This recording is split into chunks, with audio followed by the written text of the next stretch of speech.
The U.S. has covertly destabilized nations with Canada.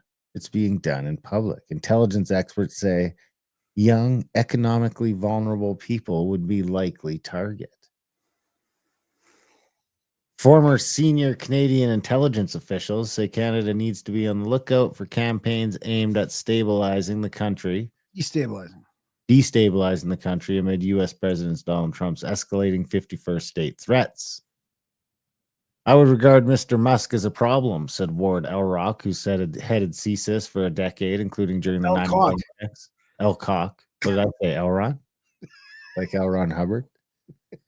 Who headed CSIS for a decade, including during the 9/11 attacks, and also served as national security advisor. I think that's on a number of fronts. The U.S. Central Intelligence Agency has worked to destabilize many governments and nations in the past, using methods as mundane as corruption and as drastic as assassination. But the former spy chiefs say a campaign aimed at Canada would likely rely less on cloak and dagger tactics and more on social media, such as the Elon Musk-owned platform X. You think they're fixing to ban X, huh? It's unbelievable. Is Trump trying to change political views in this country? If so, that's foreign interference, said Dick Fadden, who also headed CSIS. But wait. I just don't understand it, dude. How can the Canadian politicians rail against Trump constantly, and that doesn't change the political? Is that not foreign interference? Is it only when they do it to us and not when we do it to them? Like, I don't understand the fair playing field here. We're running ads in their country. Our politicians are going over to their media. Yeah, and it'll be an ad. That's okay, but they're not coming over here to our media, are they? That's foreign interference. It's no more acceptable from the United States than it is from China or Russia or anybody else.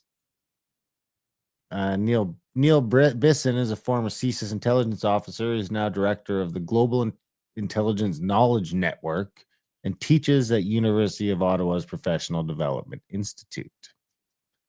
He said those Canadians should be targeted by propaganda that sell American citizenship as the answer to their economic woes. And there will be individuals within Canada who could be potentially co-opted to push that narrative forward. People start believing it. You keep repeating things often enough, people start believing it. He said if it continues down this path for years, virtually anybody can be worn down. He says that means finding ways to use social media more effectively than I believe we have been doing. Bisson says government assistance for those affected by terrorists could blunt the impact of such propaganda. This is the Canadian government trying to shore up that political opinion within their own citizen to say, okay, we've got this covered. We're going to take care of you no matter what. Yeah, just print more money. Because if that wasn't done and things were starting to destabilize economically, that would just give people even more reason to fall back on thinking, well, maybe it's a better idea if we just succumb to this. The intelligence professionals say it's possible that the U.S. government would use more intrusive tactics, such as fomenting or financing pro-annexationist groups within Canada to create the impression of a groundswell to support the idea. They have an extraordinary capacity to do this, said Fadden.